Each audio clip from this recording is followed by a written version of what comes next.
Donc, la passe climat, ça va aider énormément à réduire le nombre d'automobiles sur nos routes. Mais bien sûr, la passe climat, ça va augmenter le nombre de transports publics sur nos routes.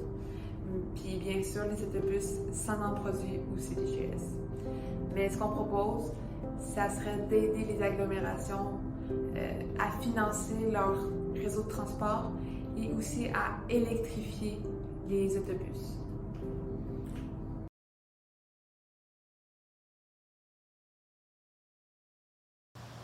Bonjour, mon nom est Claude Lefrançois. Je suis la candidate de Québec solidaire dans la porte et je vis sur la Rive-Sud depuis plus de 32 ans. Je suis consciente de l'explosion du transport routier au courant des dernières années et ce transport-là occasionne 43% des gaz à effet de serre. Pour les diminuer, c'est très important pour le réchauffement planétaire. Québec solidaire propose, d'augmenter les trajets des autobus, les circuits, les augmenter, le nombre de passages à l'heure et le transport intercité qui est très déficient à l'heure actuelle. Deuxièmement, on va favoriser l'électrification des transports, autobus, autos, camions. Troisièmement, nous allons diminuer de moitié, de 50%, le coût du titre mensuel de transport, avec une vision d'en arriver, dans quelques années, à la gratuité de transport. Quatrièmement, on veut implanter un tramway sur Tachereau qui irait du métro Longueuil au terminus Panama. Et finalement, on veut diminuer beaucoup les espaces de stationnement. Moins il y aura d'espaces de stationnement, moins il y aura d'îlots de chaleur et moins les gens auront tendance à prendre leur auto personnel. Et aussi, il ne faut pas oublier le transport actif. Le transport actif, c'est les gens qui marchent, avoir des trottoirs en bonne santé et avoir des pistes cyclables sécuritaires. Je pense par exemple au rêve de la rue Saint-Denis et je rêverais, oui, d'en voir un sur Chambly, avenue Victoria et Tachereau.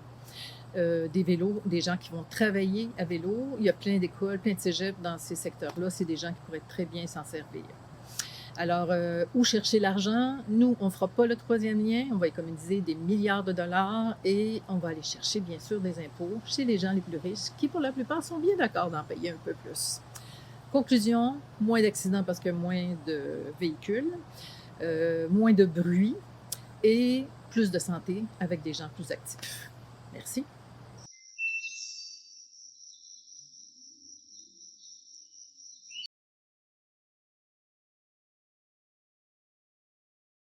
« 90% des GES produits par des véhicules en milieu urbain viennent de l'utilisation privée des véhicules automobiles. Donc, c'est certain qu'il faut absolument augmenter l'offre de transport en commun.